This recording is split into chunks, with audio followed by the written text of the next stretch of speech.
Support for this podcast comes from Frito-Lay in the 2023 Snack Bracket Championship. The Frito-Lay Snack-It Challenge is underway, and fans are voting on their favorite snacks to crown champion. We're talking about prime-time matchups between the best 64 snacks in the land. Will Ruffles Ridges reign supreme? Can Doritos defend their dynasty? Or will Smart Food use their smarts for a surprise upset? Only you can decide. Get in on all the action for a chance to win up to $1,000 or a year's worth of snacks. Let your snacks be heard. Just go to fritolaysnacket.sbnation.com to vote and enter for a chance to win. No purchase necessary. Sweepstakes ends April 3rd, 2023. Void where prohibited. Year's worth of snacks awarded in the form of 52 coupons, each good for one bag of chips. See official rules at fritolaysnacket.sbnation.com.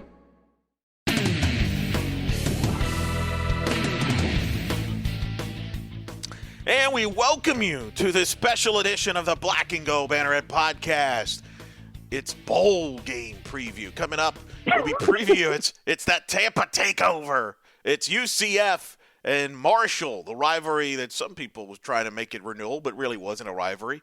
We'll talk about that game as they'll start, of course, on Monday at 2:30 at the Gasparilla Bowl. I'm Eric Lopez filling in for Jeff Sharon, who's under the weather because it hasn't stopped raining in Orlando. Personally, I think he is out because he's bummed out because the college volleyball season ended over the weekend with Stanford winning another national title. Very predictable in volleyball, so I think he's out. But I'm happy to report he's after a one-show absence where he decommitted from doing the show because he was driving to Tampa, getting ready for bowl coverage. It's been the most talked about return to a show all weekend. Nobody stopped talking about it. And I'm not talking about Eddie Murphy going to SNL. No, it's bigger than that. It's Brian Murphy's back on the Banneret, sir, and he's live from Tampa, getting ready to cover the Gasparilla Bowl. Murph, how you doing? That's quite an illustrious introduction there. I'm doing great, Eric. It's been a fantastic 5 days out here. Wait, no, I've only been here 2 days. It feels like 5. But it's been fun. It's been fun. Well, I'm glad. Did you watch Eddie Murphy by chance on SNL returning? First time since 1980, in the mid-'80s there, where he was a cat. Yes. So I didn't get back into my hotel. This is totally people are now listen to this podcast and wait, they're starting the show talking about Eddie Murphy? Yeah, I guess we are. I didn't get back into the hotel until Weekend Update. So the first thing I saw was the Gumby sketch, which I did enjoy quite a lot. Yes. Those hit the old hits there. So you missed the part where you actually cussed on live television by accident. Okay, good. The old favorites. So please don't curse on this show. Coming up. Darn. We'll see if Murph got some material. We got UCF Marshall.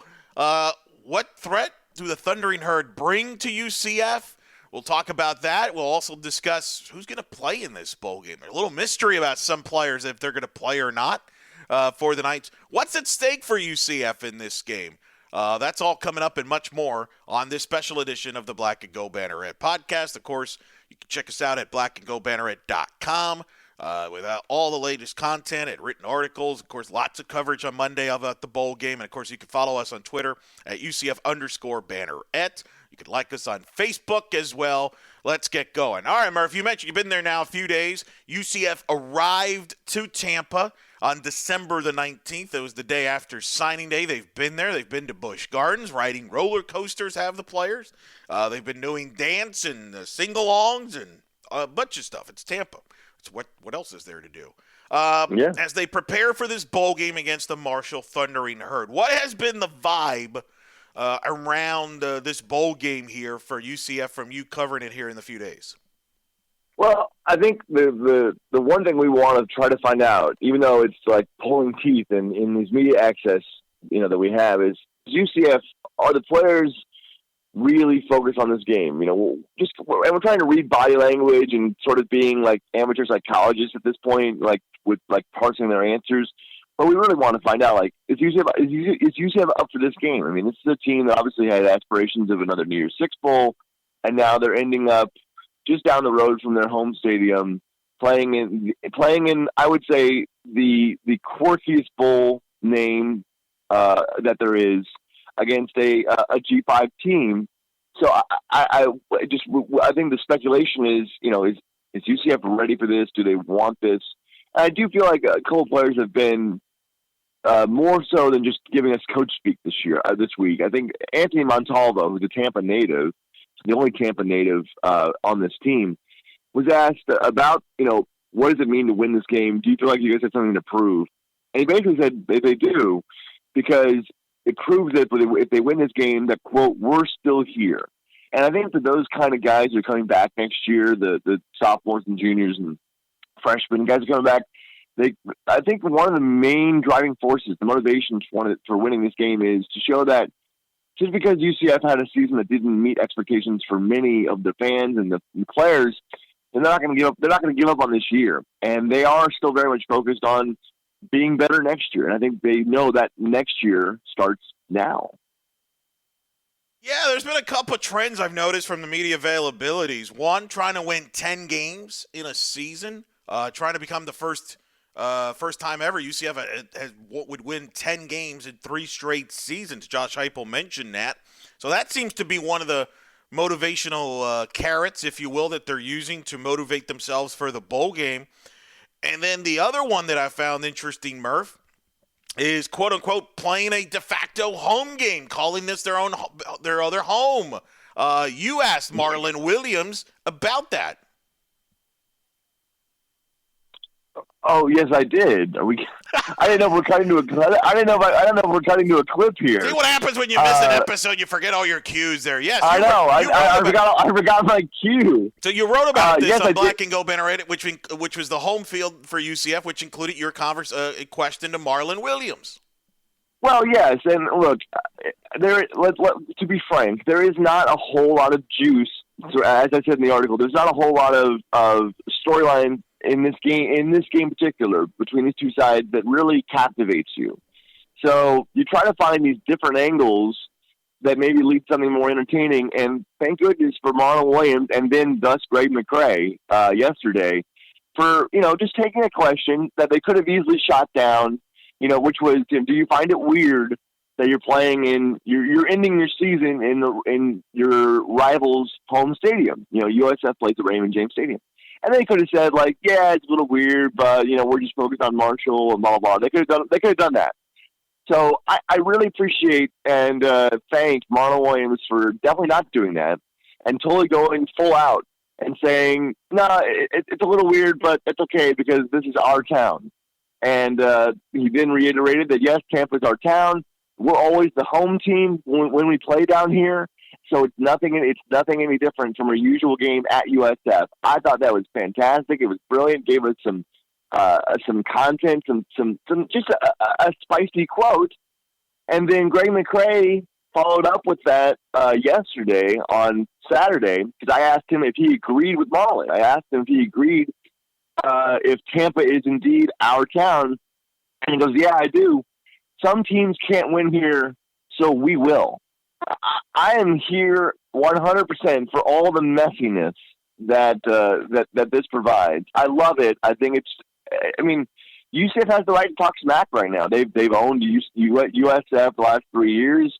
They dominated them last month, the Black Friday game. So I just think it's fun, because we don't really see players and coaches say this type of stuff usually. So when we get it, it's like, nectar from the gods. But yeah, really fun that the UCF is down here in Tampa and still taking shots at the Bulls. Yeah, it's been pretty interesting. Let's play the clip here where you asked Marlon the question and he answered it the way he did, which really was amusing. Heard it all that you will be ending your season in the home of your rival, USF? Yeah, it is weird, but this is our town, so it's okay. This is your town? Yeah. You basically be the home team. Oh yeah, we've been the whole team. Yeah, we come down here, we are the home team. Yeah. So nothing different from a usual game at USF. Nothing different. All right, that was Marlon Williams with Murph answering that question. Do you think the coaches have brought that to the players' attention about, hey, let's make this a home game? I think South Florida only won one home game this past year against an FCS opponent. 2 games actually. They beat BYU. They've struggled at home.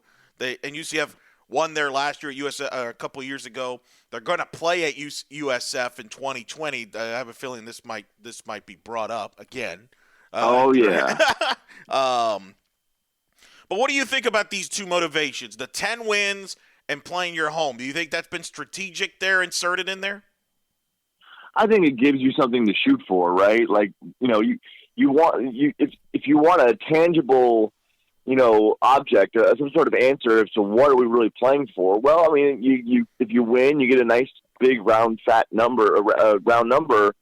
And let's be honest, again, this has not been achieved by many programs over the past 2 years. I mean, again, UCF we can complain about the not meeting expectations this year, but the fact is that the teams that have won at least 10 games the last 3 years are basically your cream of the crop. Your Alabama, Oklahoma, Georgia, Ohio State, Clemson, Notre Dame, Boise State. That's the list of teams that have reached double-digit wins in each of the last 3 seasons. So UCF puts itself in that class. And I think that's something that they probably know by now. Maybe it's been brought up. Maybe they found it out on their own. But I think they know that they win this game, that they're in that. Actually, I do know because Heupel has actually said it explicitly. He actually was starting naming off teams who have won 10 games 3 years in a row. So, yeah, I think they know, and I think that they're using that as kind of a key motivation for this game. But will it be motivating enough for everybody to play? Not necessarily, Murph. Now we've had Gabe Davis announced on Instagram he's turning pro, and thanked UCF fans. We've had Adrian Killings on Instagram and social media thank the UCF fans for their support and everything, saying goodbye. That seems to make us believe that they're not going to play. But Josh Heupel wouldn't have any of that because you would ask him and other media have asked him, and what was his response? We'll get to it later in the week.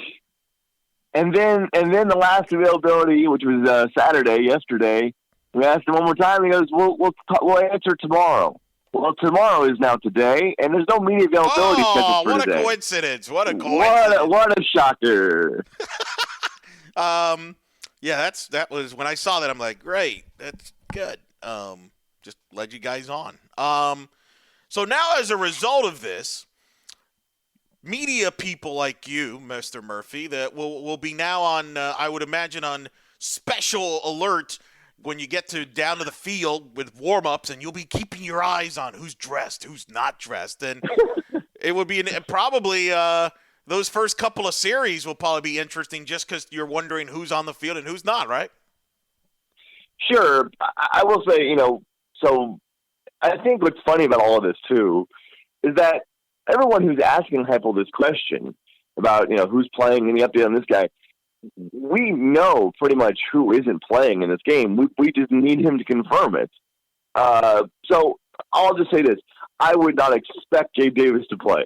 I would not expect Adrian Killings to play. I would not expect Brendan Hayes to play. I would not expect Neville Clark to play. Those guys, I've not seen them here. I heard whispers that Brendan Hayes might be a little injured. But anyway, those are the guys that really you should not prepare yourself to see on the football field on Monday. And then obviously we know that Brandon Wimbush declared on the podcast that he won't play in this game either. So yeah, I think the over-under on UCF players skipping or sitting out this game is around 5 or 5.5. I think I know which 5 those are, and we'll see if there's any other surprises tomorrow. Yeah, they're going to have a hard time replacing those 1 or 2 plays for Brandon Wimbush. I don't know who's going to step up in that role. All right, so let's say those players don't play. Which one's the bigger loss for this bowl game that might affect this game actually more than others? I think it's probably – it's weird to say. I think it's going to be Brendan Hayes because I feel like even – okay, you take Gabe out, right? Gabe is huge. He's a stud. Everyone understands. Everyone gets why he's declaring early for the draft because – he should be a top 3-round pick. But offensively, doesn't UCF have enough probably to beat this pass defense? I mean, they probably do. With Jacob Harris and Trey Nixon and Otis Anderson and Marlon Williams. So I think they probably have enough receivers to cover that.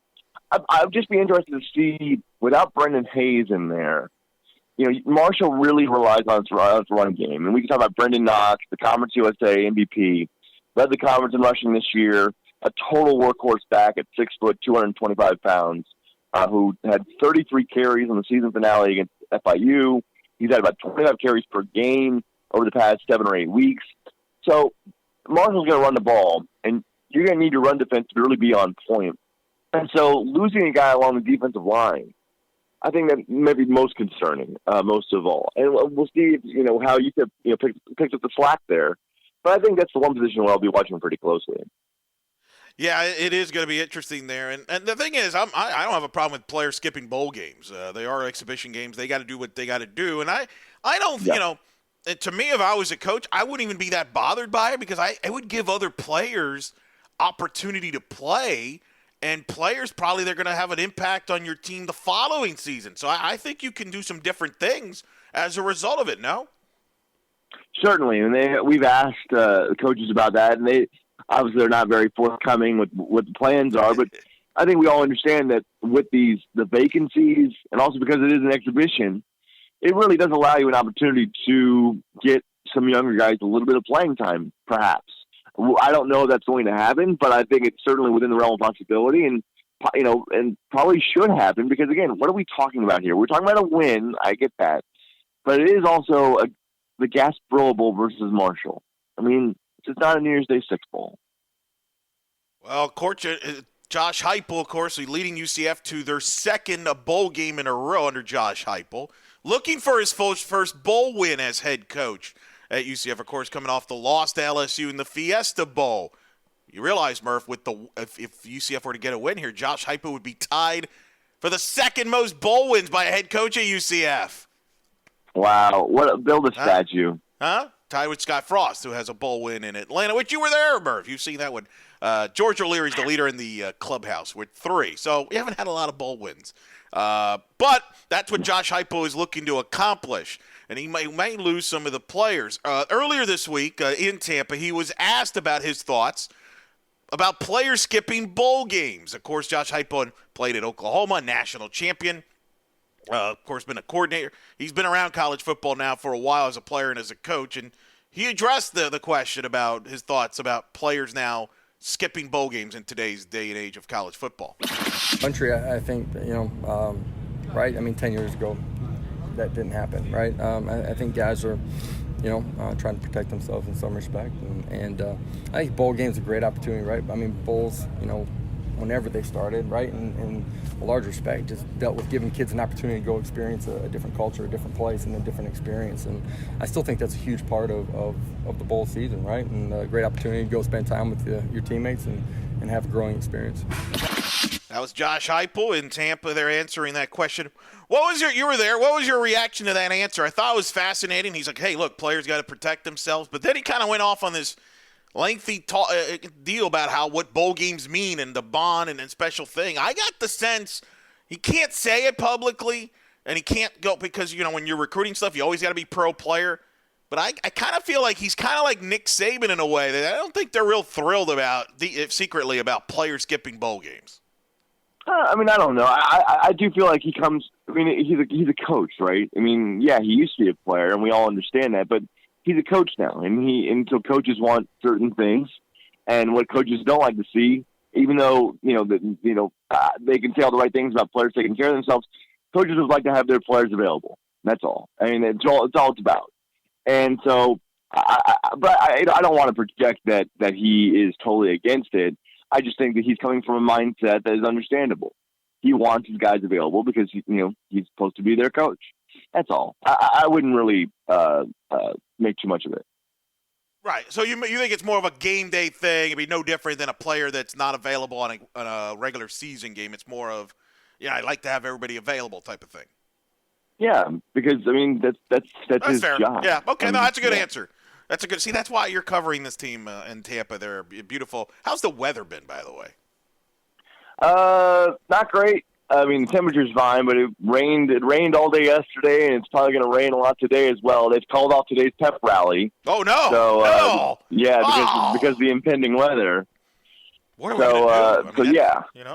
It's a huge tradition in Bowl Week. So UCF could be potentially shorthanded with some players not playing in the bowl game, and shorthanded in the coaching staff. Of course, Jeff Lebby, the offensive coordinator, moved on to Ole Miss last week. He'll be the offensive coordinator for Lane Kiffin and company up in Oxford.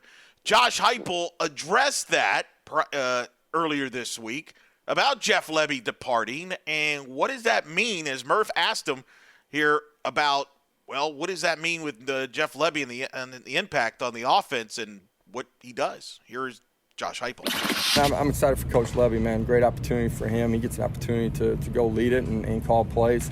He's a quarterback coach here first year, gave him a title the second year. Has been a big part of what we've done. Excited for him. What's the impact about having him available for this bowl week and I think the big thing, right, is the reason that he was in the quarterback room, right? I'm in there every single day with those guys. Is that on game day, right? His eyes were a big part for me, right? Ground level versus, eagle vision. You know what I mean? Seeing everything from over the top. In that respect, that'll be the big thing that we got to fill on game day. How do you think you make Dylan? There's Josh Heupel, and of course you heard that question was asked by Murph. So Murph, what do we know there now with no Jeff Lebby, with Jeff Lebby out now moved on to Oxford? What for this game? What is UCF planning on doing with Josh Heupel, and what was your reaction as far as the impact of the loss of Jeff Lebby? Well, it seems like nothing changes. I mean, that is sort of the thing that Heupel wants to convey here is that. He was in the QB room and he was instrumental to the offense, but Josh Heupel really wanted to make sure everybody knew that he had a big part in all of this too, and he was in that QB room too, and he's the one calling plays, not Jeff Lebby. So I feel like after a while he got kind of sick of answering questions about Jeff Lebby because he really wanted to say like, yeah, nothing changes, guys, because I'm still calling plays, I'm still talking to the quarterbacks, like. We just have one fewer voice in the room. It was an interesting few minutes with him talking about Lebby. Even in Tampa today, when or not today, but earlier this week, someone asked Josh, "What's the impact of Lebby leaving? What's the impact of him leaving with the play calling?" And Josh just goes, "I've called him all year," and that was it. That was the entire answer. I think the impact is probably not a whole lot, especially Josh. Pretty much want you to know that everything's fine because he's still here. Yeah, I found that interesting. There was even that follow-up question after where they asked about Dylan Gabriel and the impact of his improvement and things, and he got even like, yeah, I've already, he answered it, and then he's like, oh, I've talked about that enough. It was weird. Like, I mean, the question was so harmless. Right, it was a harmless question, like a very honest, it's a fair question. Right? I mean, basically, it was how has your QB coach Jeff Lebby made your QB Dylan Gabriel better? And it seemed like Heupel didn't know how to answer it or didn't want to answer it. And like you hear on the clip, he just goes off on like, well, all our coaches help our players. Like, what is happening? What? So there, I wonder how much you think is because, hey, look, we got it. We're showing that yes, Jeff Lebby is important, but we're fine. Because he's now at Ole Miss, from a recruiting standpoint, it's like that's no big deal. And how much of it he just wants to show, hey man, I'm in control here, nothing to worry about, no big deal.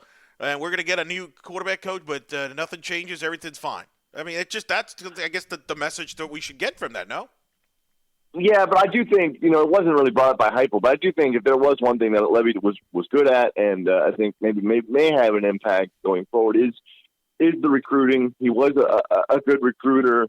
It's funny, you saw that the day that he commits to the day that he signs with Ole Miss, UCF loses a wide receiver recruit, and then a couple days later, one of the quarterbacks that UCF was after, who had met with Heupel who had met with Lebby when he was still at UCF, he actually ends up signing with Ole Miss a few days later. So.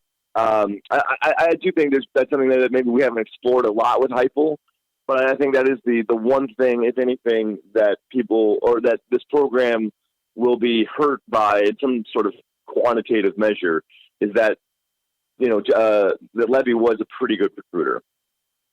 Not sure he will ever go into detail on that one, Murph. At least not on anytime soon, though. So you might be disappointed on that.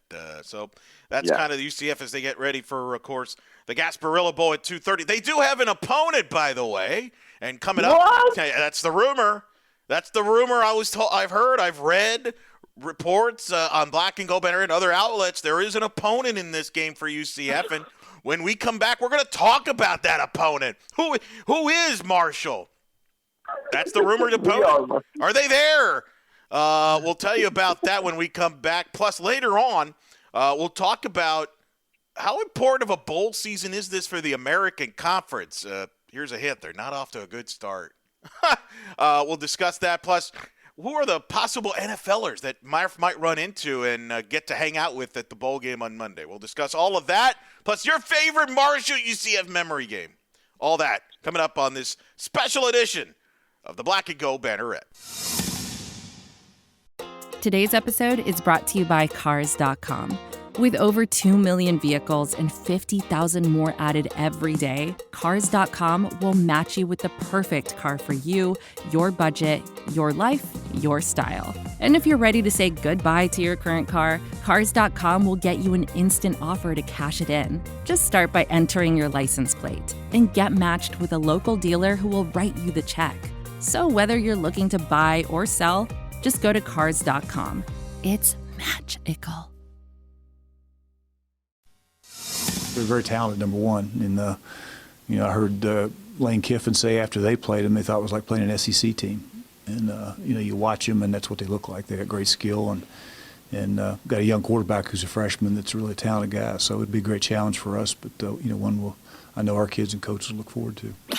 And welcome back to this special edition of the Black and Gold Banneret Bowl preview here as we preview UCF's Gasparilla Bowl. I'm Eric Lopez here in the studios. Brian Murphy out in Tampa with covering the bowl game for UCF. They're in Tampa covering the Knights. That man you just heard at the intro there is Doc Holliday, the Marshall head coach, talking about UCF and mentioning that Lane Kiffin compared him to an SEC team. Doc Holliday leading the Thundering Herd, who, of course, are back at the Gasparilla Bowl. They were here last year. They beat South Florida in the bowl game. Of course, Marshall coming over from Conference USA. UCF and Marshall have a long history in that regard, in that they played in the same conference in the MAC when UCF was in the MAC from 2002 to 2004, and of course when UCF was in Conference USA from 2005 to 2012. Of course, Murph, the Marshall Thundering Herd. Not a lot of talk about who Marshall is as far as the opponent is much concerned. What has stood out to you? What's your thoughts on the opponent, the Marshall Thundering Herd, now that you've had some time to kind of dissect them a little bit? Well, I think it's a team that plays really well on defense. I talked about Brendan Knox and sort of how they want to go ground and pound with their offense, but defensively, really solid on the ground, and overall just a pretty stellar unit. So it's not going to be. I don't think it's going to be someone that I know UCF's a big favorite in this game, but I don't see this being an opponent that I think UCF is just going to just trounce. I think this team, while not spectacular in any one facet, is pretty good at all levels of defense, passing and rushing. So I don't see, I see a fairly, low scoring game. I think the over/under is 61.5, and I might take the under. I know that's dangerous, but I think I might. And I just don't see a defense that's going to be just willing to let UCF do whatever it wants. So I think that's one thing that stands out, because I think people look at the name and go, wow, UCF should crush it. I don't think it's going to happen. I think this team is a lot better than many people give it credit for. Wow, look at so that's interesting. They went 8-4 this season. Interestingly, they had the most all-conference selections in Conference USA. It was not FAU, who of course won the league. It was Marshall, who had 8 first-team all-conference members in Conference USA, led by the running back that you mentioned, Brandon Knox, as well as offensive lineman Levi Brown, defensive lineman Shannon Hames, linebacker Tavante Beckett, defensive back Chris Jackson, and their kicker, Justin Rovers, and their punt returner, Tyleek Keaton, as well as their long snapper. So they've got a pretty good special teams as well, and I only bring that up because UCF at times have had some hiccups in the special teams when it comes to kickoffs, and things like that. I think that's something that always gets lost is the special teams, and if you're Marshall and you want to pull this upset, you got to dominate the special teams, and they've got a dangerous punt returner UCF's going to have to be careful with. Yeah, well, and what's interesting is, I talk about Marshall stats, and they're pretty good across the board. However, Kickoff return defense. There's something to keep in mind. I don't know if this is going to pan out because it's just kickoffs. It could all be touchbacks. We'll see. Kickoff return defense. Eric, do you know how many teams are in the FBS Division I? Oh, man. Right off the top. 100, it's 130. Right? Yeah, okay. 130. Kickoff return defense. You want to guess where Marshall ranks? Oh, boy. In that stat? 125? It's 130. Oh, hey. So, hey, well, if you're going to be bad, you might as well be all the way bad. They give about 29 yards per kickoff return. Wow. So they better hope that everyone's a touchback, or that they do maybe these little pooch punts, these little pooch kickoffs inside the 20 that lead to fair catches. Because if they do let the guys back there for UCF catch these kickoffs, and we'll see who they put back there. Obviously we'll not have Killins in this game, but we'll see. They're going to have speed back there regardless. That could be a game changer, certainly. We've seen it what Otis Anderson does in the punt game, but I think it's just something that's worth watching. I mean, we literally are facing the worst kickoff coverage unit in college football, the FBS. Might be better off kicking the ball out of bounds. If that's the case. Putting it to 40. What I find interesting about it, I mean, this team's pretty good up front. We mentioned Levi Brown was first-team all-conference offensive lineman.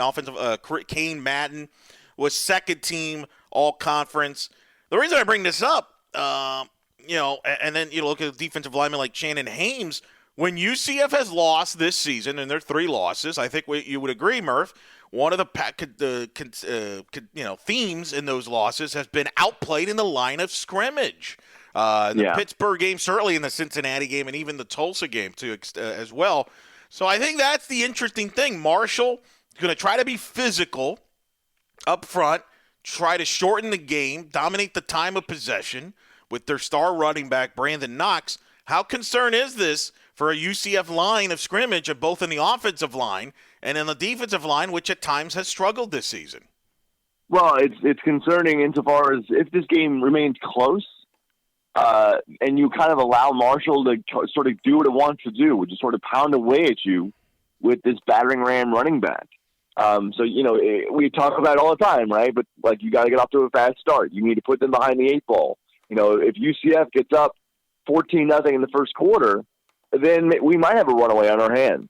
However, if this is like a 7-point game going into the fourth quarter, you leave yourself wide open for Marshall to just sort of pound away at you with Knox and wear you down. And if they can get a stop on defense, they control the clock, and they keep the ball. That would be maybe a little scary. Even if UCF was leading into the fourth quarter, if they're only up by 1 possession, I think Marshall would take that. So that's just something to watch, because I feel like this UCF defense, we've seen them getting worn down late in games before. I've seen them, quote unquote, underachieve against offenses they should have beaten. And this is not a dynamic offense. It's really not. But they have to make sure they come out and establish authority first. If they don't, then it could be problems later on. Brandon Knox rushed for 1,312 yards, averaging 5.3 yards a carry, 11 rushing touchdowns this year for the Herd, who ran for 2,347 yards as a team. That's 195 yards a game Marshall has averaged this year. Boy, which means I would think Randy Shannon on the defensive side, the game plan is going to be to try to shut down the run and make Marshall pass the football. And their quarterback, Isaiah Green, who completed 57% of his passes this year, he's averaged about $188 throwing, 14 touchdown passes for him. But what's interesting is Isaiah Green could do both things, can throw and can run. He's actually rushed for 281 yards. He's third on the team in rushing the football. He's averaged about 7 to 8 carries a game, so he's a little mobile. But I would imagine that's going to be UCF's game plan is shut down the run and make Marshall, be uncomfortable in 3rd and longs and make them beat him through the air. Absolutely. Again, if you can get Marshall in the passing situations, you're living right. That's why UCF needs to come out and score first, score early, and go on top and go from there. Because if they don't, then again, it's just going to be Brandon Knox up to 30 to 35 times possibly in this game. Armani Levias is their leading receiver. Only 486 yards. Not a big threat receiving-wise. 43 catches. Like I said, they don't throw the football as much. So they're going to be dependent. No. Of course, Murph, I kind of have bad flashbacks to about a year ago when you were in Glendale, and I felt like, hey, let's stop LSU's running game and make this Joe Burrow guy beat us in the air. Little did we know. Well, as long as one of our defensive linemen doesn't nearly decapitate Isaiah Green, then we'll be fine. Because if that happens, he might shake himself into being a great quarterback. Oh my goodness, it's still kind of wild to kind of reflect on that. It is not. A little bit there. So that's their story for Marshall's offense, and then you mentioned their defense. It's always interesting. Marshall, even when UCF used to play them, they always had good defensive front players. I remember Vinny Curry stood out, who's played in the NFL for Marshall, among other things. Can they put pressure on Dylan Gabriel? Can they slow down UCF's running game? I think is going to be some of the other factors here as well. And I think it's a challenge for this UCF offensive line, which has been a bit of a disappointment this year. We certainly have seen games in which this offensive line, for some reason, either because we've heard explanations of just not good communication or just bad technique, or sometimes guys, there's even been some talk about guys not giving their full effort for the entire game. Yes, we've seen this offensive line break down, and that really can't happen against obviously this team. A team that ranks third in the conference in sacks. Devontae Beckett runs all over the field at linebacker, leads the conference in tackles. Darius Hodge is their leading sack man. He's got about, I think, 6 sacks on the year, or 7. So there are threats on this defense, in that front 7 especially, that could cause UCF problems. I think there are advantages in the secondary, even without Gabriel Davis, to exploit them, that they could take advantage of. But, we got to make sure that Dylan Gabriel has time to throw. Of course, Marshall's head coach is Doc Holliday. He's in his 10th season at Marshall. How about this? 7-0 bowl record at Marshall. And have not lost a bowl game. He comes under the Urban Meyer tree. And he's had a good success for it. He's a very good coach. And Marshall, of course, won last year against South Florida at the Gasparilla Bowl. What's your thoughts on that? They're playing their second consecutive bowl game there. On the one hand, you would think they'd be excited and motivated because they're playing UCF. That's a great opportunity for them. On the other hand, I got to wonder if some of the players maybe are a little disappointed because, we're back in Tampa here. Okay, all right. It's kind of interesting. Yeah, I was a little surprised they were selected to come back there. I don't know what all goes into that, but I do think because they are facing UCF and knowing what that brand means now and the opponent, that it doesn't matter where they're playing it. They're up to playing UCF. And I will say, the fact that Marshall has not lost a bowl game, was it 8? What did you say the record was? They're 7. They've won 7-0 under Doc Holliday in bowl games this year. During his That's been brought up by the players this week. I mean, so someone has told them about that. So I think, again, it's another one of those tactics of, here's why we can't overlook Marshall, because this team knows how to win bowl games. Now, again, I don't know what that means, because these teams change year to year to year to year. But it's been stressed to them that Marshall knows how to win bowl games. They know they're undefeated in bowl games. So I think that's something that UCF is using yet again as another tool to stay up for this game. That's something. That's fun. So that's really been brought up, really. End the streak? Are we trying to end the streak here? Man, people like ending streaks. Not so much ending the streak, just more about like, hey, you got to respect them because they always win in bowl games. Well, that's funny. Yeah. That is funny. They're really good, guys. They've beaten some interesting teams. Doc Holliday, by the way, was an assistant under Urban Meyer at Florida from 2005 to 2007. Has ties to the state of Florida because of that. In fact, I think I remember people would try to always float his name. I think the last time the UCF head coaching job, I don't think he was not a candidate, but people always like to float his name. But he's done a pretty good job there. He was played at West Virginia. He was a linebacker at West Virginia. And so, he's a good coach, though. And you're right. They'll be prepared. I think that's what the thing I take away from that bowl record is that they're going to be prepared. Usually, and I think that's something to look at, Murph. How critical is the first quarter in this game? And maybe learning where this game is going to be headed just from the standpoint of if you're Marshall, you want to set the tone, set the tempo, get off to a great start, and maybe play UCF from their heels. And as you mentioned, if you're the Knights, if you get off to a fast start like you have in a lot of your home games, then that will should take Marshall out of the game, and you get your goal of that 10th win. Yeah, absolutely. I mean, really, it is. It's about that. It's about who can get the game to the point of what they want, where they want it. UCF wants to get off fast. They want to, put Marshall. They want to put Marshall to force them to throw it. Marshall, meanwhile, wants to again ground and pound you out. So they want to keep it close. Always keep it within 7 to 10 points at most. So yeah, it's of course the first quarter is critical. It's an interesting style. It's an interesting contrast in styles. Kickoff 2:30 on ESPN Monday, as we mentioned there. Of course, should be hopefully the weather will be okay. It's not going to be good most of Sunday as we record this, and obviously even early Monday there's going to be rain in Orlando and possibly Tampa. Hopefully clears, but we'll see. It wouldn't be the first time UCF and Marshall may deal with bad weather. When we come back and wrap up this special edition of the bowl games, we'll make some historical notes of some UCF Marshall games. Plus, how important is this game for UCF in the big picture as well as for the conference as we begin bowl season? That's all coming up as we wrap up this special edition of the Black and Gold Banneret. And welcome back. Final segment here on the Black and Gold Banneret Bowl special. Eric Lopez alongside Brian Murphy. Brian up in Tampa. So UCF Marshall, how many you covered a couple of these UCF Marshall games, right? When you were at the Future at the time about a decade ago? Yeah. I did. What memories, if any, you stand out? Were you at the Brett Hodges comeback game where UCF was down on that Sunday night? Thank God we don't have Sunday night college football anymore, by the way. But they played Marshall in 2009. They were down 20-7. Score a touchdown. It was misty rain in the fourth quarter. They scored to make it 20-14. Marshall basically can win the game by running the clock out if they get a first down, which they did, except they fumbled the ball. I think Ahmad Bradshaw fumbled, or one of the top backs for them, fumbled the ball. UCF comes back. Hodges hits Rocky Ross in the end zone with about a few seconds to go, and UCF pulls out a 21-20 win.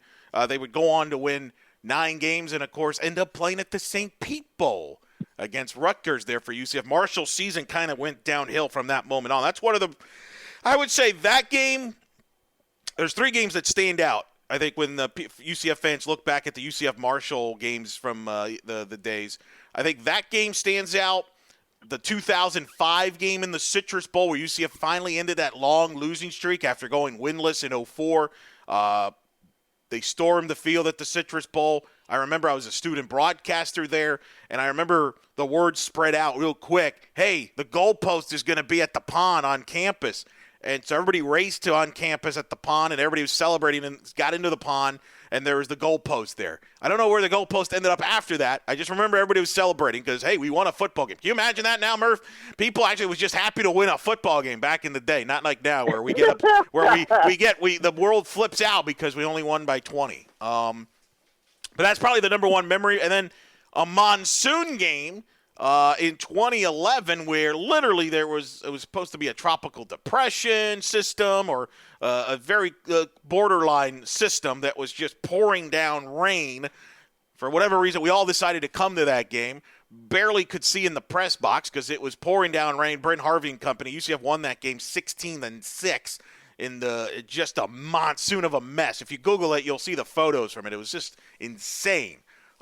Deal there. But those are probably the 3 Marshall games that stands out to a lot of UCF fans. What stood out to you? Were you at the 2009 as I asked earlier there?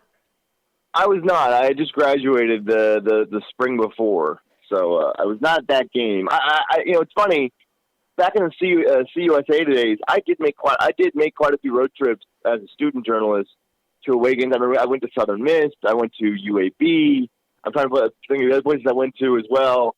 But I never made it up to Huntington, so I never did that. And really, for me, I'm sorry, it's a big loss. But for me, the one thing that obviously sticks out is the streak snapping game in 2005 because I remember being there, sitting. I think I was actually on the Marshall sideline of the Citrus Bowl. But I remember watching. The one memory I have of that game that's fresh in my mind is watching people carry that goalpost past us down the sideline.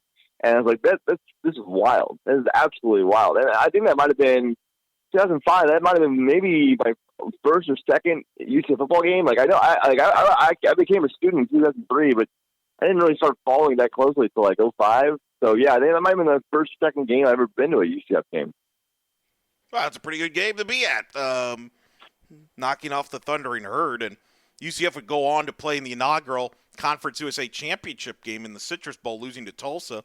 Played in the Hawaii Bowl, where Matt Prater missed the extra point in overtime after Brandon Marshall just beasted out and had a monster game. But so there you go. Those are some of the notable Marshall games. I know Jeff alluded to this a couple times where Matthew McConaughey was at the game in 2006 promoting We Are Marshall. Did you ever watch that movie?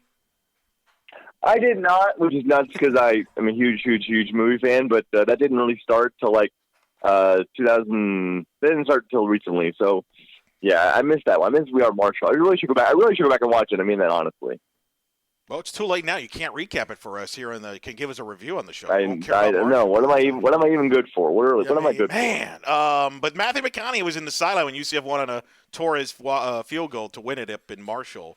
It was kind of weird. Like Marshall definitely treated it like try to make a big game and a rivalry out of it. The irony is, I would argue that the rivalry was really more intense on the basketball end when Donnie Jones left Marshall to come to UCF.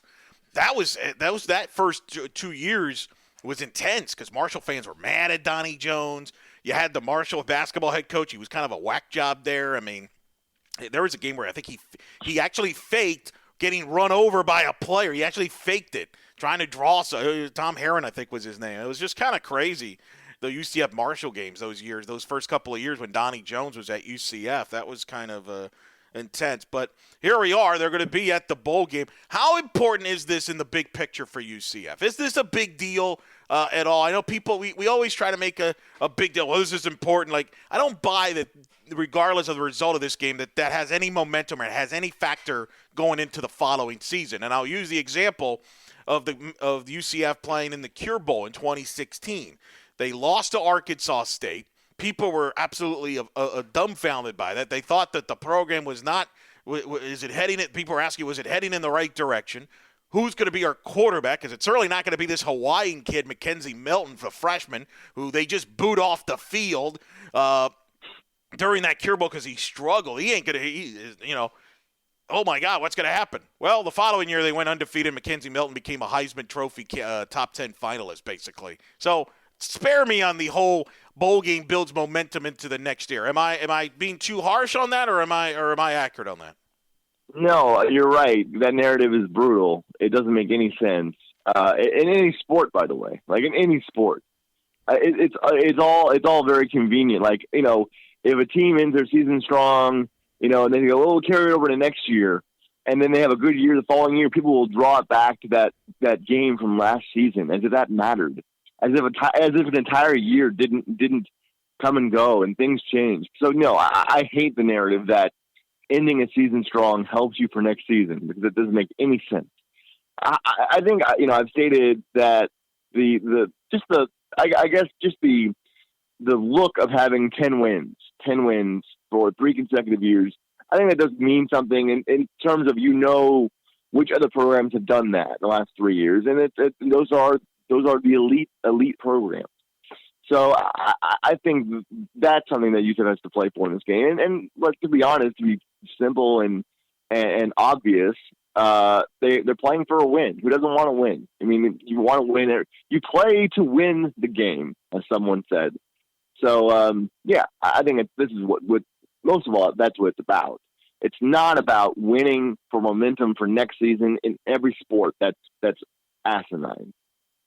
Yeah, I agree, and I don't personally care. Like some people are like, man, we need to win this game so we can crack the top 25 to finish the year. That sounds great.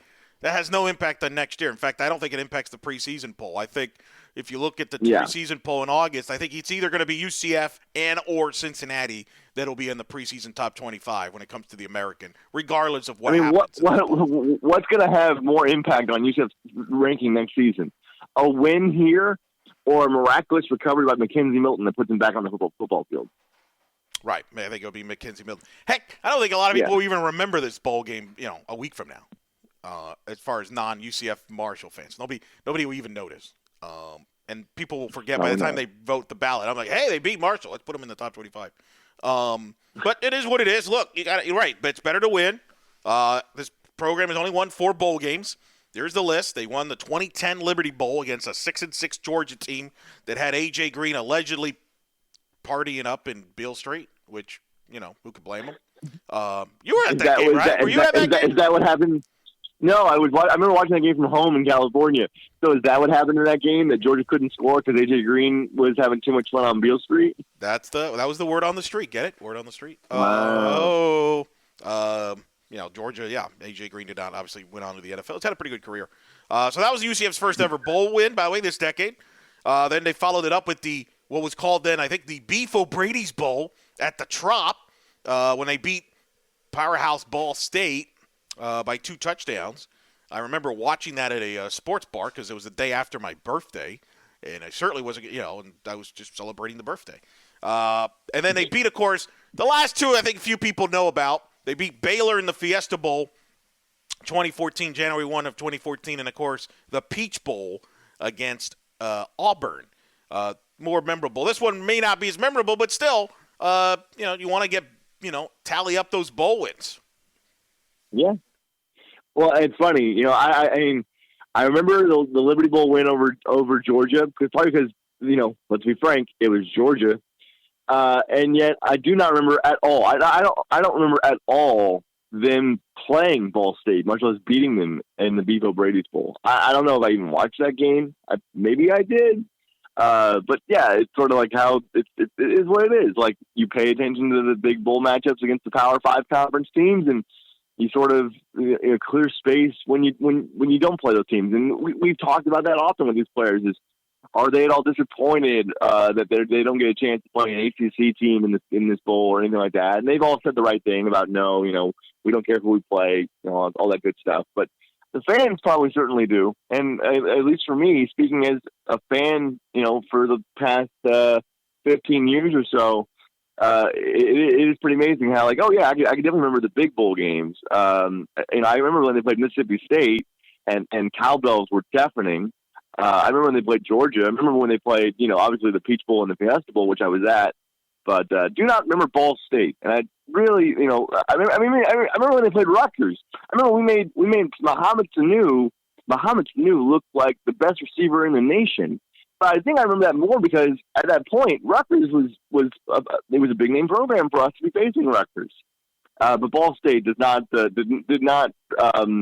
sell as well, and I fear this might be the same thing. Right. I mean, this kind of feels like, and look, when you go back-to-back New Year's 6 bowl games, it was going to be you didn't make it back. It's going to be a drop-off. So that's why it's funny. I mean, we've criticized the bowl setup for the American, and rightfully so. They should do better bowl games. That being said, I also think we've gotten carried away with it. Like, we're going to act like, hey, if we're in the Liberty Bowl, we're excited. Nothing's going to compare to the Peach Bowl or a Fiesta Bowl. So, some people are like, oh, it's a shame because it's either New Year's 6 or bust. Well, in reality, that is the way it is.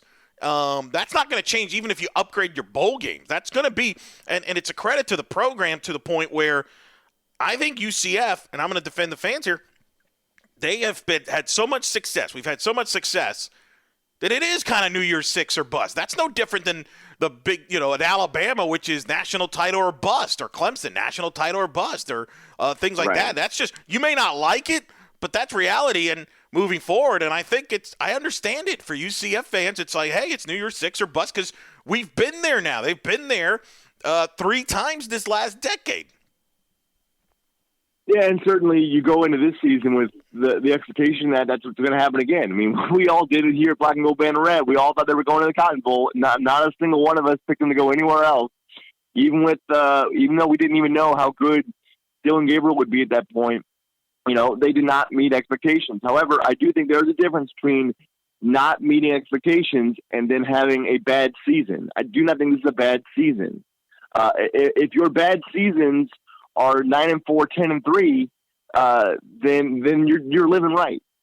Again, I cannot write this off as like they really let us down this year. Like, if this is as bad as it gets and they rebound next year, then what are we complaining about? Yeah, you could be disappointed but still have a good season. There's a difference between that and, oh my God, the program's is in trouble. Fire the coach. Which, it's always the extreme. We always got to keep that in mind. It's the extreme people there. Well, it's funny when you're on Twitter as much as I am, how much that extreme becomes the norm.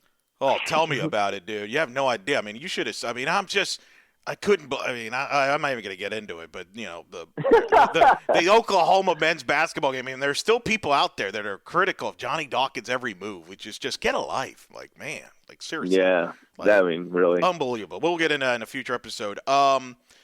So that's the story. By the way, UCF, of course, you mentioned that Rutgers game 10 years ago. Mohamed Sanu, Tom Savage was the quarterback. I think Devin McCourty played on that. That was a pretty good Rutgers roster if you look back on that. Yeah. Greg Schiano did a hell of a job, and he's back at Rutgers now. So we'll see. Good luck with that. Now he's not in the Big East anymore. He's in the Big Ten. But that was played at the Trop. UCF lost that game. They beat Ball State at the Trop in 2012, then lost to NC State in 2014. At the Trop. I don't know I think it was the Bitcoin Bowl or whatever.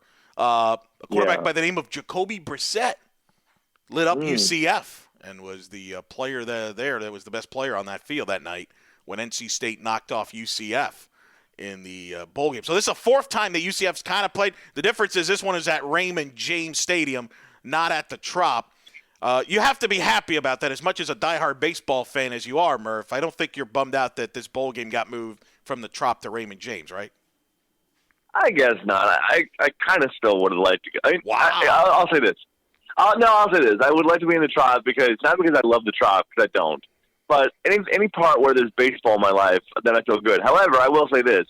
Raymond James is literally across the street from George Steinbrenner Field, which I drove past yesterday.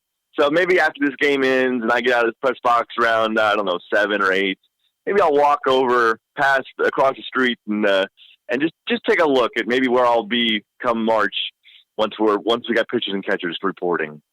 Get your spot ready. Get your tickets ready. That's right. Garrett Cole there. I'm camping out. Get the Garrett Cole debut up there at Steinbrenner Field. I'm quite familiar with that area. It's a very nice area. Yeah. How important is this for UCF to win for the conference? That's one of the things people tend to make a big deal out of it. I'm not one of them, but I'm in the minority, I feel like, because people always talk about how a conference does in the bowl season. A league you're very familiar with, the Pac-12, has been crushed and probably has a negative media perception in part because of how bad the Pac-12 has been in bowl season. I think they were like 1-7 or something like that last year or so. They've been bad, and the American, a lot of fans, and that's the other, you mentioned Twitter, a lot of fans now, they get all mad every time a new TV deal is reported in the conference. Like, well, we're a power conference, we're better than this league, we're better than that league. But the American has actually struggled in bowl season. Now, the good news for the American is people kind of forget that as long as your conference champion wins the New Year's Six. Like, the American was did not have a good bowl season in 2017, but nobody remembers that because UCF beat Auburn. The Pac-12 does not have that luxury. Nobody, that deal. That being said, how important is it, considering the fact, and we'll go through some of these other American tie-ins with the bowl games, the fact that SMU got absolutely destroyed in Boca at the Boca Raton Bowl by FAU 52-28 by the Owls. So the league is off to an 0-1 start. How important is it for the UCF to contribute to the league and for the league to get UCF to win here and have a good bowl season to build on momentum after a really good regular season? Well, in terms of SMU and FAU, nobody cares. Nobody cares. That will be forgotten. It doesn't matter. SMU forgot. Neither team. I mean, really, SMU forgot to show up. UCF, it's probably still it's still important to the conference as a whole because UCF is still your flagship program in football. So even though Memphis had the better year, and so did Cincinnati winning the division, you still want UCF to win because when people think about American college football right now, they think about UCF. So they really drive the ship. But you're right. I mean, it's really about how do you match up against the quote-unquote big schools that you're trying to fight to be a part of. So, Memphis has to be Penn State. Who is Cincinnati playing in the Birmingham Bowl, Eric? Who is Cincinnati, you said? Yes, Cincinnati in the Birmingham Bowl. Boston College, an old Big East rivalry renewed. I mean, again, it's still it's ACC and so yeah. I mean, Boston College is awful, but if Cincinnati win that game, it's probably means something because you got Power 5 versus Super 5. Those are more important than than, oh no, SMU lost to FAU. Oh my heaven! Like nobody cares. And UCF losing here would be bad, obviously, but only insofar as that UCF is still the name that people associate most with American college football. That's all. And I know that some people get offended by this statement because this was a very hot topic a couple years ago in the Peach Bowl and things, but a lot of these bowl games, it comes down to motivation, right? Like, I let's be honest, SMU was probably not excited. They had a great year, and they probably were like, really? We're going to be in Boca Raton, like, playing FAU? I probably weren't that interested in that game, and I think the score showed that. Absolutely. Absolutely. And look, and I was there when UCF played Arkansas State. Arkansas State clearly was happy to be there. They were the ones that was motivated to be in that game. UCF was like, yeah, all right, whatever. So I do buy into that. I know people it's a sensitive topic because that was obviously brought up a lot about Auburn and their motivation in the Peach Bowl, but I do think that plays a role in a lot of these bowl games and whether a team is motivated or not, and I think that is an underlining storyline. I go full circle here in this Marshall game for UCF. I think if they're motivated, if they come ready to play, in my opinion, I think they win this game by 3 scores. It could be dramatic. It could be a bad beat situation in that 17-point margin where there's a touchdown either way in the final seconds that either covers the spread or doesn't cover the spread, but which is kind of what I'm rooting for from a bad, because I want to be on bad beat as much as possible because it's one of the best TV segments in sports right now.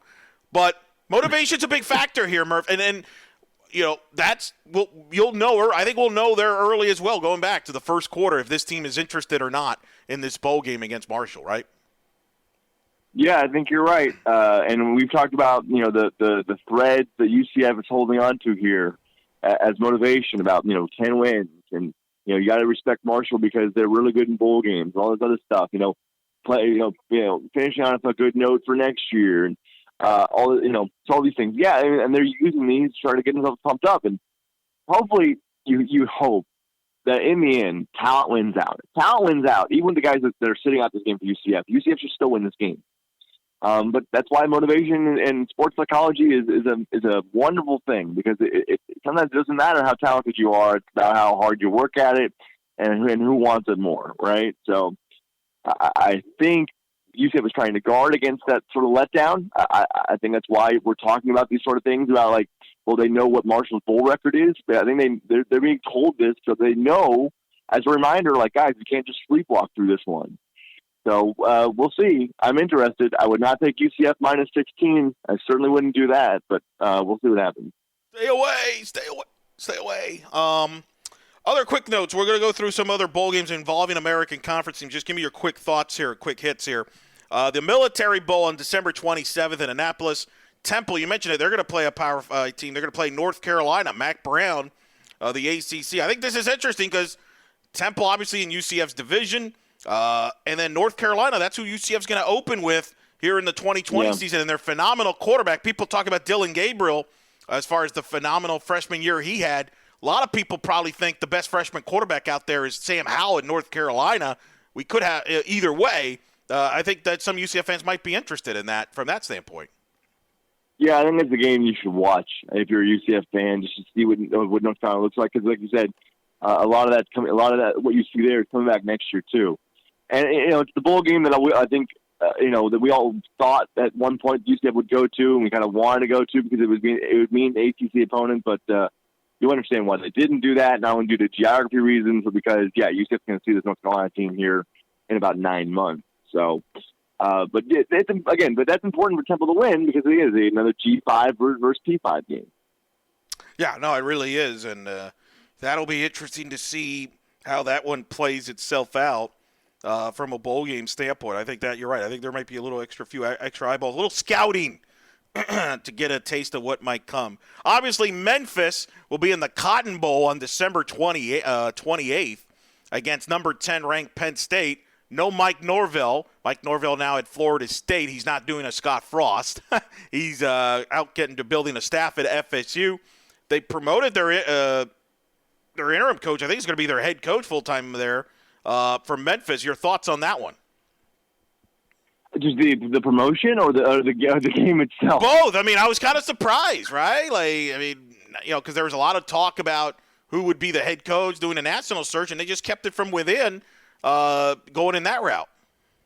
I think don't we know that Norvell wanted to coach that game, and then FSU just wouldn't let him? And am I wrong there? It feels like Norvell wanted to be at that game, correct? I think from what I read, it was kind of like, yeah, if you want to coach, that's fine, but we really need you here to fix all this. And I think, Memphis, I think they kind of wanted to move on as well a little bit, at least the administrative side. Maybe. So who knows? I think Scott Frost does not get enough credit for coaching that bowl game. And yes, I know him and the staff. They had to negotiate to make sure that the staff was taken care of. Wait, why not? You should make sure you get taken care of. But I don't think he gets enough credit for that coming back, because I don't believe UCF wins that bowl game with an interim coach. And actually, they probably, I don't even know who would have been I guess Troy Walters would have been the interim coach for that bowl game. That's why I don't think Memphis. Now, it's interesting. We'll see how Memphis comes out. They'll be ready. They'll be motivated. But I do wonder if, who's going to call the plays with no Mike Norvell? I mean, Mike Norvell, the reason he's at Florida State he's of his offensive mind, right? Yeah. And so, well, getting back to the game, too, this is the most important game for the conference. And, but every game that's the New Year's Day 6 game for the ACC is the most important game in the conference. AAC is the most important game in the AAC. Because this is the one that's going to be watched the most. This is the highest, the most marquee matchup. It means the most in terms of cash flow. And so, you have to win this game. And I don't think Memphis will, but it's a game that you need to win the most. If UCF, I think UCF is probably second on that list because it is UCF. But this is the game you have to win. Ryan Silverfield, which the name was blocking me. That's why I was pausing, because I was trying to remember his name. Ryan Silverfield is the new Memphis head coach, being promoted there. He'll be coaching the Cotton Bowl. Good for him. You mentioned it earlier. Cincinnati, Boston College, Birmingham, Legion Field. That's got a lot of ugliness written all over that, right? Got it. It's got ugly. It is ugly. Yeah, that's like if we did an unwatchables list. That's like if you're watching that game, you probably have a bet on that game, and if you do, you need a life, right? I mean, that's one of those. What's the date? What's the date and kickoff time for that one? I believe it's January 2nd. I believe. Oh, just a really lovely Birmingham day there. I mean, I know you were counting. You were looking like, oh no, Birmingham. That's Legion Field, which probably should still not be standing as a stadium, but it's. Or I hope they did renovations. It certainly was, not the most exciting place to be at when I was there a few years back. So, but hey, somebody's got to play in it, I guess. So we'll see on that in that regard. So I think those are the marquee games as far as conference teams are. Post Navy's in the Liberty Bowl. Your thoughts on them in the Liberty Bowl? Who are they facing? I was waiting for that. That was great. Nobody remembers these bowl games. That's good. I'm searching that right. Yeah. No one does. Kansas State. They're playing Kansas State. I mean, that's New Year's Eve, Merv. I know you were going to, New Year's Eve. Come on. We know we're going to watch that game together after UCF basketball. Oh, yeah, I can't wait. I can't wait to rush home so I can watch that one. Look, but it's the same thing as Cincinnati Boston College. Like, the matchup's not that entertaining or captivating, but it's still G5, P5. This is like the whole narrative of like what they want to be. So you got to win. You got to win these games. I mean, again, that's why nobody cares about SMU losing to FAU. Like, nobody cares about SMU, period. They're an also-ran in this conference. Wow. They're an also-ran. They're an also, they are. So it doesn't matter that they lost. By the way, good thing they put 3 NFL games on Saturday so that no one really knew that game was probably on. I was one of them. Yeah, that's correct. I watched the NFL games. Yeah, it's good stuff. Good stuff. By the way, Tulane will also be playing in the Armed Forces Bowl, against Southern Miss. That'll be on January 4th.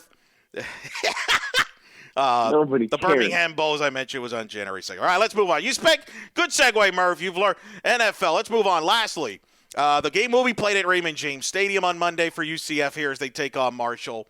I expect some NFL guys to be on that in that sidelines there. Brashad Perriman, who's been a nice story in the NFL for UCF fans. I mean, and I'm happy for him. I've known Brashad for a while, covered him obviously. It's kind of was a first round pick for the Ravens, hadn't panned out, has been on multiple teams.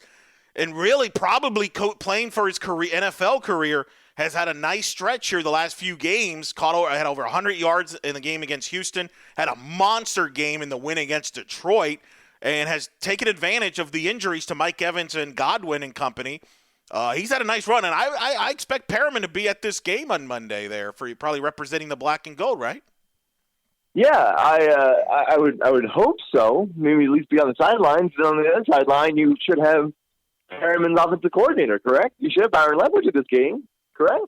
Yeah, you got Byron Leftwich, by the way, the former great Marshall quarterbacks, the offense coordinator for the Buccaneers. I expect him to be on the Thundering Herd sideline, right? Coming back in there. Yeah. And it's a Monday, so I mean, I'm trying to think of other. I think those are the only ties that the Bucs have to this bowl game as far as UCF and Marshall is concerned. Well, you don't think the Texans let Jordan Akins stay behind? No, I don't think that will be the case on that. But you never know. Maybe A.J. Bouye comes over, Jacksonville. It's not that far of a drive. Maybe he flips over there. Yeah. Maybe I thought about maybe Jameis Winston might hang out with Perriman at the bowl game, but then I think his pass credential to get on the sideline there got intercepted. So. Oh, but yeah. Easy joke. Easy joke there. All right, Merv, last thoughts here as we wrap this up here, as we get set UCF Marshall here. Your final thoughts on this? I think, what was my prediction for this game? I think I wrote on an article that's coming out later for Black Gold Banneret. Believe I had this at 35-24, which is the under, and definitely under the -16 line. I just think, I can't judge motivation. I can't, judge if this team's going to be up for this game or not. I can just look at the pieces that are on the field, and even accounting for the guys whom we've talked about that probably will not play in this game. Well, I use the word probably only to cover my ass in the 0.001% chance that any of these guys play. But, Gabe Davis, Adrian Killens, Brendan Hayes, and Mel Clark, even without them, UCF's still the better team here. They're still the more talented team here, and they should win this game. That's all I could think. And if they lose this game, we'll deal with that on next week's podcast. We'll probably be in a bomb shelter somewhere. Oh yeah, evading the Twitter fire. But no, they should win this game. I just do not see them winning this game by such a huge margin. Yeah, if they lose that game, Twitter will be on fire Monday night. And I will be at a Magic Bulls game, which will probably be the safest place to be at, working that game. Yeah. You and on the honor, you'll be dealing with that. So we'll see. I agree. I think UCF's the better team. I think they win this game. Who knows the margin? I think you're right. What is it, 16 you said? 16, 17? It's 60. It's down to 16. It dropped a point. So money's been going on Marshall. Okay, that's interesting. Over under 61.5. Yeah, I kind of try to stay away from betting on bowl games, just because you just don't know. You're 18 to 22-year-olds. You have no idea where their mindset's going to be and things like that. So I think the only thing I know is Vegas is usually pretty good in nailing the number. So I wouldn't be shocked if the game ends up around that number, 16, 17, 20-point margin or 14-point margin. I would not be surprised that one bit. Hopefully it's a good one. Hopefully people show up, right? Right? We haven't really heard anything on that front. No bragging from either side, Marshall or UCF, about their ticket allotment sales. But we'll see. What I think I wrote down today. I said I was going to pick 5 random numbers I was going to pick 5-digit number under 40,000, and I think I ended up with like 24,838. And if you said, "Well, how did you come to that number?" I closed my eyes and I just tapped on the keyboard, making sure the first number was below 4, and otherwise everything else was what happened. So 24,838. Lock it in. Is that your announced crowd or the actual people that show up? Oh, that's definitely the announced crowd. I'm going the announced crowd. Yes, yeah. The show up is not. No, that's not going to be anywhere. I like this. Now you've got me in suspense. Like, you now know you have to tweet out when they announce the number. Now this is big. I mean, I'm going to go – we'll play this because this might be more interesting than the game. I will go 22,053 people. It's like the price is right. That's right. Oh yeah. Well, I'll go 22.54. Over under the actual attendance, I think it's 15,000 for the record. I think it's over that. I think it's gonna be over that. I think it's gonna be less than 20,000, but I think it'll be over that. I think it'll be somewhere in the 17, 18. Hey, that's more than many of the South Florida games, so they should be happy about that. Well, apparently, I mean, this is their town, so they say. So, Town. They'll bring out their fans. Kickoff 2:30 on ESPN. Roy Philpott, Kenny Stauffer, and Lauren Sizzler will have the television call on ESPN at 2:30. It's the lead up to NFL Countdown for the big Packers-Vikings game. So that should be fun on television. Of course, the radio online on 96.9 The Game. Mark Daniels, Gary Paris, Scott Adams. Well, and I don't know, is Douzable going to be there? Leger Douzable? I got to believe he'll be at the bowl game, so I'm going to just assume he's there, even though I haven't, of course, I have not, as we record, I've not looked at the game notes, so I apologize. But he should be. It's Tampa. Why not?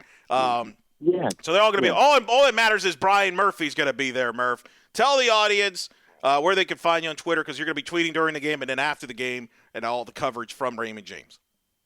Oh yeah, @spokes_Murphy. If you didn't know already, but we'll see what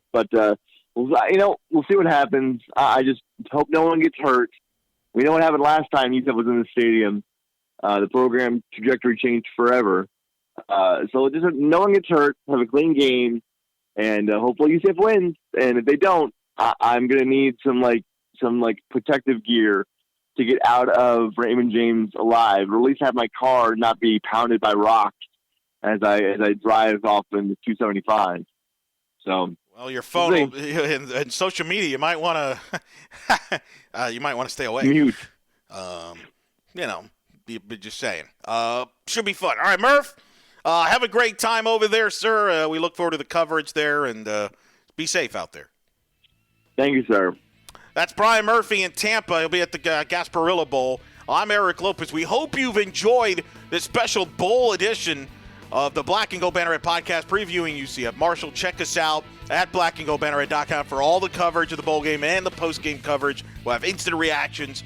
Who knows what else? I think Jeff said if he's healthy enough, if he's recovered from the volleyball season ending, he might do some post-game show following the bowl game. Just follow us on Twitter, and we'll have all the details on that. We got some great content coming up on Banneret. Basketball season, getting ready for conference play. Again, New Year's Eve against Temple. And then we're going to do some all-decade UCF sports team stuff, content as well on the Banneret. So for Brian Murphy in Tampa, I'm Eric Lopez. We hope you've enjoyed this edition of the Black and Gold Banneret.